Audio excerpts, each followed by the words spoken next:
Ժամանակակից աշխարհում ինքնաբավարարումը կամ ձեռնաշարժությունը հաճախ փորձում են ներկայացնել որպես չեզոք, բնական կամ նույնիսկ անվտանգ երևույթ։ Մարդուն ասում են, դա ոչ ոքի չի վնասում։ Դա պարզապես ֆիզիոլոգիա է։ Դա լարվածությունը թուլացնելու միջոց է։ Կամ ասում են, թե դա անձնական գործ է։ Բայց մարդու վերաբերյալ քրիստոնեական հայացքը չի կարող կառուցվել միայն այսպես կոչված ժամանակակից մշակույթի, հոգեբանության կամ զանգվածային, այսպես կոչված բարոյականության կարծիքի վրա։ Այն պետք է բխի Աստծո հայտնությունից, մարդուն որպես Աստծո պատկեր հասկանալու ճշմարտությունից։ Մարդը կանչված է սրբության,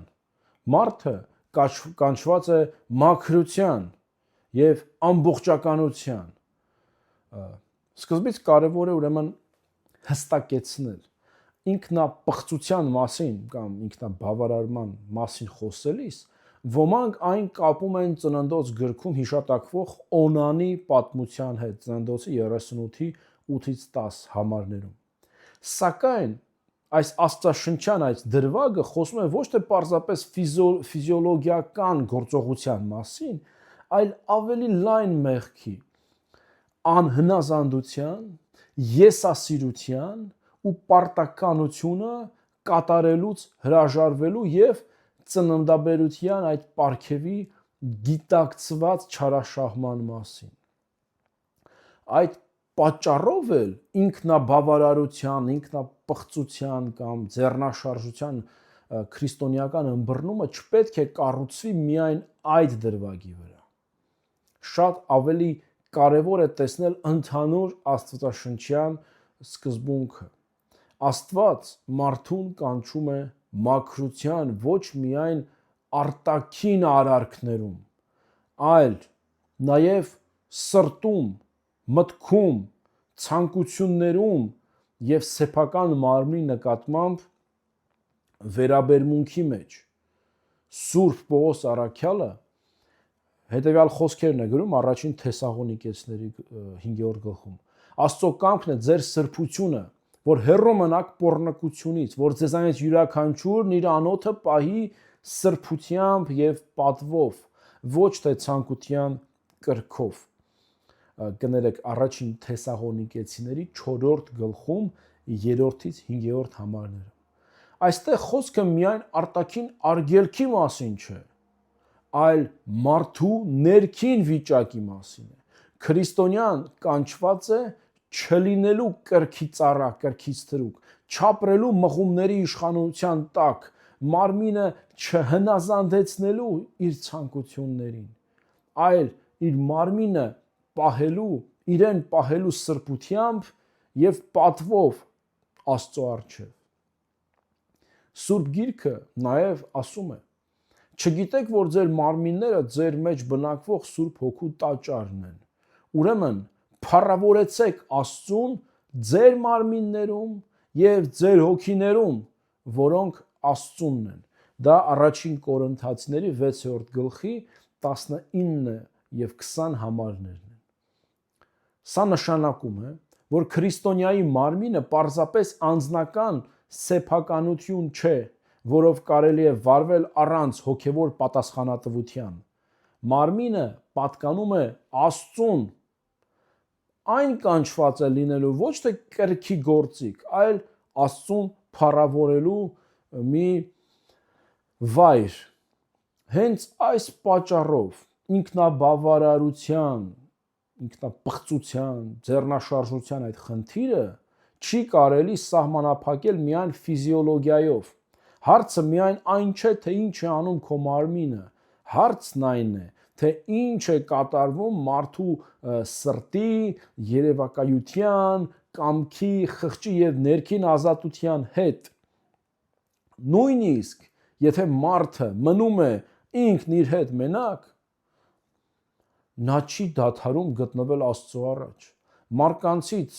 ծածուկը Աստծուց ծածուկ չէ։ Մեղքը չի փոքրանում միայն այն պատճառով, որ կատարվում է գաղտնի ընդհակառակը, գաղտնի մեղքը հաճախ ավելի վտանգավոր է, որովհետև կարող է ուրեմն խորապես արմատավորվել մարդու մեջ։ Մարդը սովորում է ապրել այսպես երկատվածության մեջ, արտաքնապես պահպանել բարեպաշտության կերպարը, չգիտեմ, աղոթել, ճիշտ խոսքեր այսպես ասել, մասնակցել եկեղեցական կյանքին, բայց իր ներսում սնուցել մի կիրք,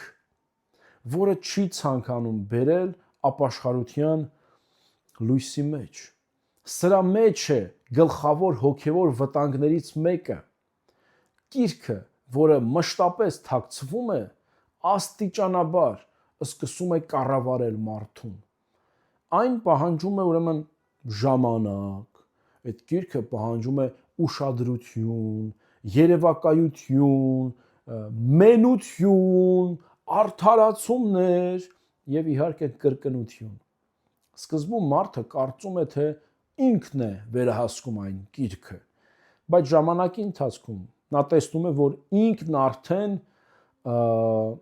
ենթարկված է այդ ուրեմն սովորությանը։ Սովորաբար ինքնապղծումը, ինքնաբավարարումը եւ ձեռնաշարժությունը գրեթե երբեք առանձին չի գոյություն ունենում ցանկության ներքին բորբոքումից։ Այն հաճախ կապված է անմաքուր երևակայության, հիշողությունների, ցանկասիրական այդ հայացքի, անպարկեշտ բովանդակության դիտման կամ այնպիսի պատկերներ մտքում գիտակցաբար պահելու հետ, որոնք բորբոքում են այդ կիրքը։ Իսկ Քրիստոս հստակ ասում է. ամեն ոք, ով կնոջ է նայում է նրան ցանկանալու համար, արդեն շնացավ նրա հետ իր սրտում։ Մատթեոսի 5-րդ գլխի 28-րդ համարում կարող եք սա կարդալ։ Տիրոջ այս խոսքերը մեզ ցույց են տալիս, որ անմաքրությունը չի սկսվում միայն արտաքին արարքից։ Անմաքրությունը ծնվում է սրտում, երբ մարդը ներսով համաձայնվում է ցանկության հետ, ընդունում է այն, սնուցում է այն եւ թույլ է տալիս, որ այն իշխի իր վրա։ Ուստի խոսքը ոչ միայն մարմնական գործողության մասին է, այլ խոսքը հոգևոր վիճակի մարդու համաձայնության մասին ցանկասիրական ցանկությանը։ Բացի այդ, այսպիսի վարքը մարդու մեջ ձևավորում է սխալ մոդել իր մարմնի եւ հաճույքի նկատմամբ վերաբերմունքի մեջ։ Մարդը սկսում է մխիթարություն, լիցքաթափում, հանգստություն կամ ուրախություն փնտրել ոչ թե Աստծո մեջ, ոչ թե աղոթքի մեջ, ոչ թե հոգևոր սթափության մեջ, ոչ թե հոգևոր պայքարի մեջ, այլ կրքի կարճատև բավարարության մեջ։ Ու սա հատկապես վտանգավոր է, որովհետև կիրքը խոստանում է թեթևացում, բայց դրանից հետո հաճախ այդ կիրքը մարդու մեջ թողնում է դատարկություն, մարդու մեջ թողնում է ամոթ, մարդու մեջ թողնում է կամքի թուլացում եւ ավելի ու ավելի մեծ կախվածություն։ Ինքնապղծումը, ինքնաբավարարումը մարդուն սովորեցնում է փակ շրջանի է սովորեցնում։ Լարվածություն, անկում, ամոթ, խոստում այլևս չկրկնել, նորից նոր լարվածություն, նոր անկում եւ այլն եւ այլն։ Եվ եթե մարդը լրջորեն չի սկսում հոգևոր պայքարը, այս շրջանը կարող է ավելի ու ավելի ամրանալ մարդու մեջ։ Հոգևոր տեսանկյունից խնդիրն այստեղ միայն առանձին արարքի մեջ չէ, այլ նաև նրանում, որ մարդը աստիճանաբար կորցնում է ինքնատիրապետման այդ հմտությունը, Իսկ ինքնատիրապետումը հոգևոր կյանքի պտուղներից է։ Գաղատացիների նամակի 5-րդ գլխում Պողոս առաքյալը խոսում է հոգու պտուղների մասին։ Սեր, ուրախություն, խաղաղություն, համբերություն, քաղցրություն, բարություն, հավատարմություն, հեզություն, ժուժկալություն։ Ուրեմն Գաղատացիների 5-րդ գլխի 22-րդ համարից 23-րդ համարը, 23-րդ համարը։ Ժուժկալությունը մարմնի հանդեպ ատելություն չէ։ Ժուժկալությունը կարողությունը ապրել այնպես, որ մարմինը չկառավարի քո հոգին։ Քրիստոնեությունը չի սովորեցնում իհարկե քո մարմինը առամարել։ Ընդհակառակը քրիստոնեությունը բարձր է գնահատում մարմինը, որովհետև քո մարմինը ստեղծված է Աստծո կողմից, որովհետև Աստծո որդին ինչ արեց։ Մարմնացավ, մարդացավ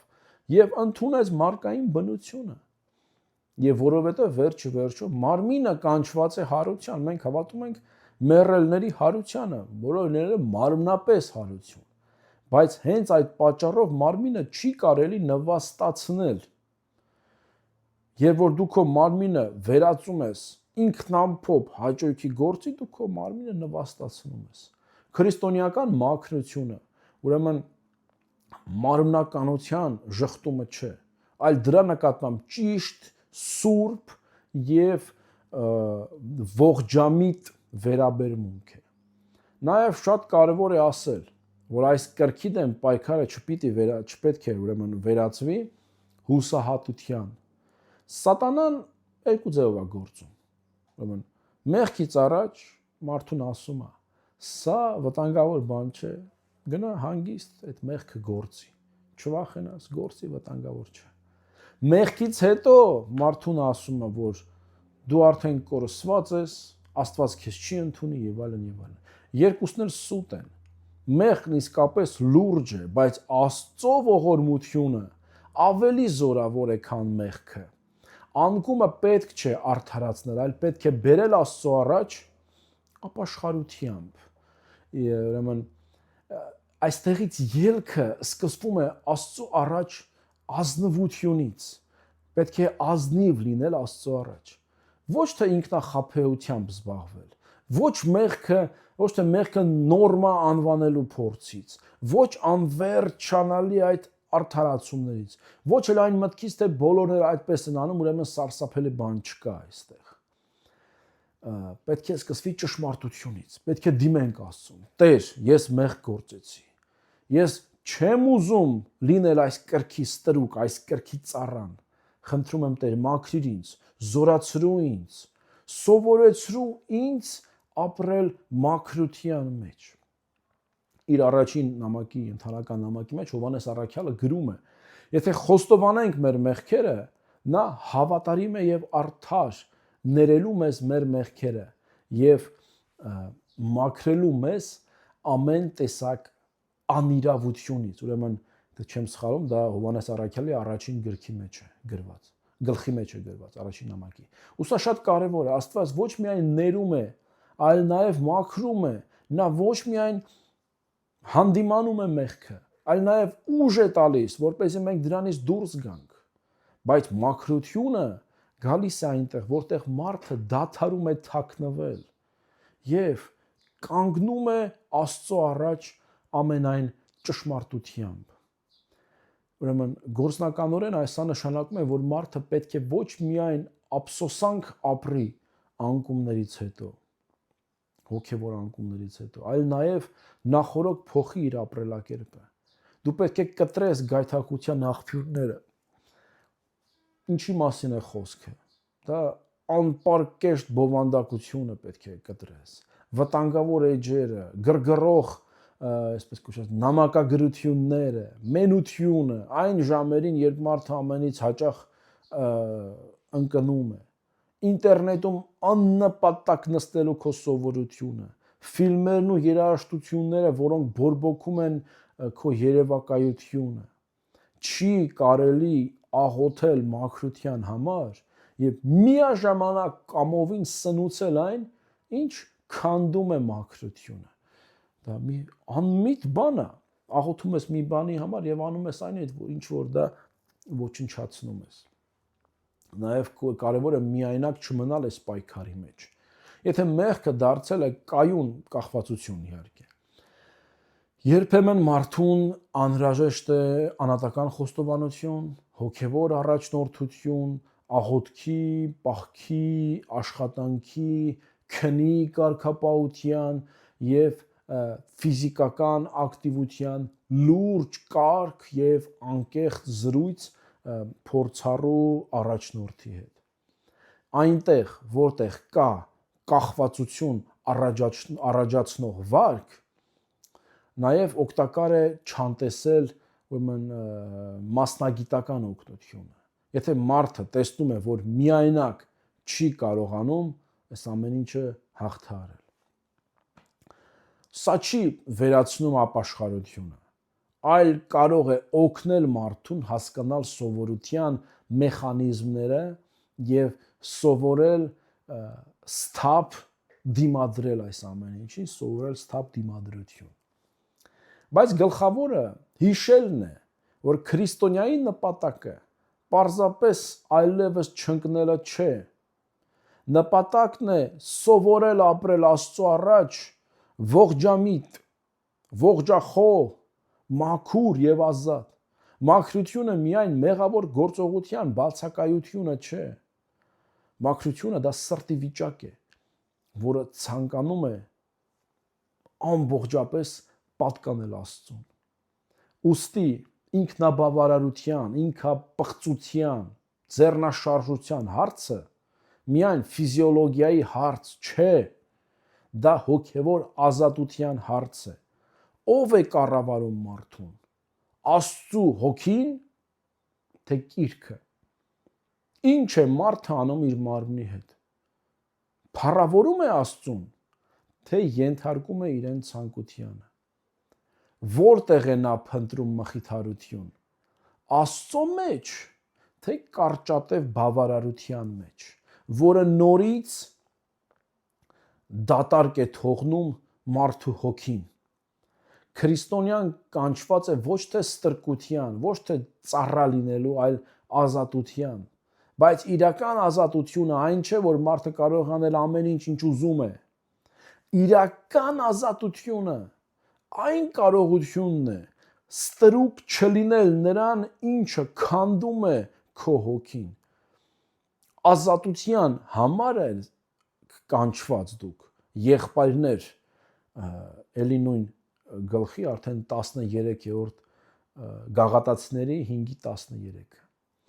Բայց այդ ազատությունը բացահայտվում է միայն այնտեղ, որտեղ մարդը սովորում է ապրել մաքրության, հոգևոր սթափության եւ Աստծուն հնազանդության մեջ։